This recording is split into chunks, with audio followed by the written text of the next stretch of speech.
The Boston Bruins are down 2-1 in the series to the Montreal Canadiens. With 1 game left at the Bell Center, the Bees could be returning to Boston this weekend facing elimination. What's working and what isn't? Plus, what are the black and gold saying about their performance so far? Find out right now. From Studio 73 at Suffolk University, Erika Leigh here. Tim Rosenthal is traveling this week for the 2-game set in Montreal, and things aren't going exactly the way the Bruins had planned. First, there was that surprise of having a game last Thursday when the Bees were hoping to have a few extra days off for practice.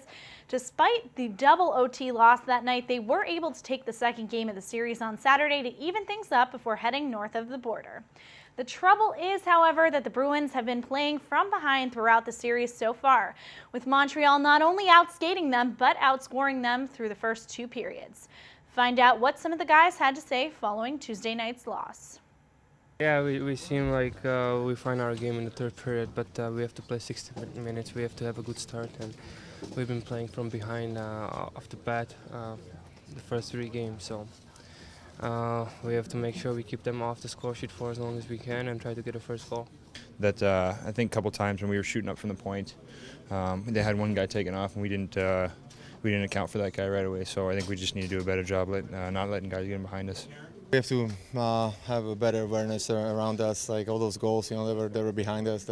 We didn't do a very good job, and you know it's tough. Obviously, we have to be better at that, and we're gonna watch video tomorrow and talk about it and go from there. Just mentally, you gotta be more prepared. You know, just making those mistakes and giving the opposite team the lead.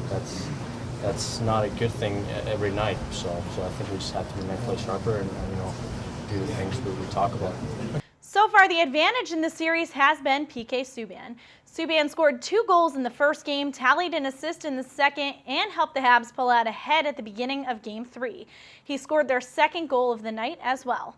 On top of all of that, Subban has been the main penalty killer for the Habs when the Bees have had the man advantage, wearing them down and delivering big hits when he's needed.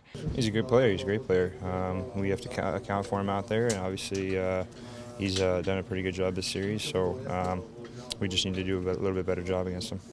We asked where you'd like to catch a Bees game around the league, and when we come back, we'll find out what you had to say. That's next on Bruins Daily TV. Do you have the same name as a Boston Bruin? You're in luck. Bruins fans of all ages and names are invited to visit the fan favorite, the Hockey Players Body Worlds exhibit, happening now at Boston's Faneuil Hall. Until the end of the series with Montreal, black and gold fans with names matching the Bees players will be granted complimentary admission to the exhibit, which depicts real human body plastinates posed in action in a hockey setting, wearing what else but Bruins and Habs gear. Don't feel left out if your name doesn't have 2 U's and 2 K's though. Body Worlds is also extending a $5 discount off full adult admission to any fans who attend in black and gold gear. For more information, visit bodyworldsboston.com. We're back on Bruins Daily TV, and with the Bees on the road for a couple of games in the second round of the Stanley Cup playoffs, we wanted to know where you'd like to catch a Bruins game on the road. Thank you for all of the amazing answers we got this week. Let's find out what you had to say.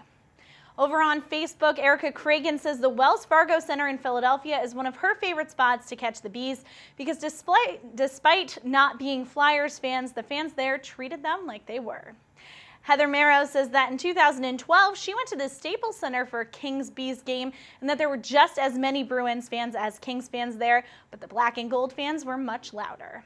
And E.S. Gonzo says that he used to love the old Nassau Coliseum where the Islanders played because it was rustic and nostalgic.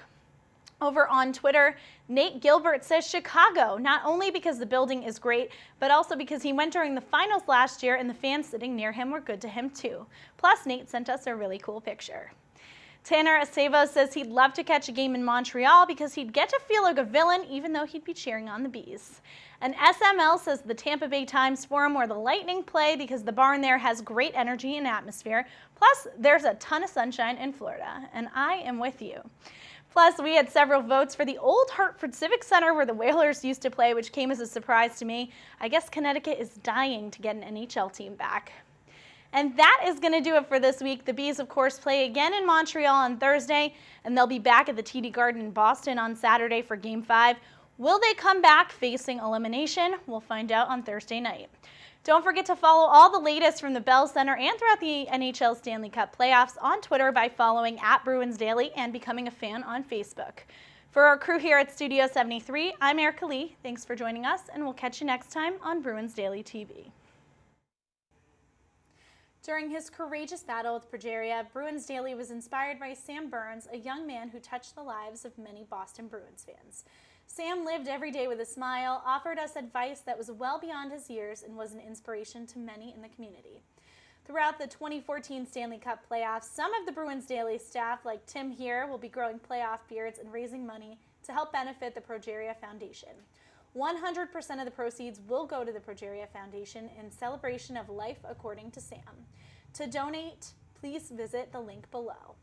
Thank you. We belong together.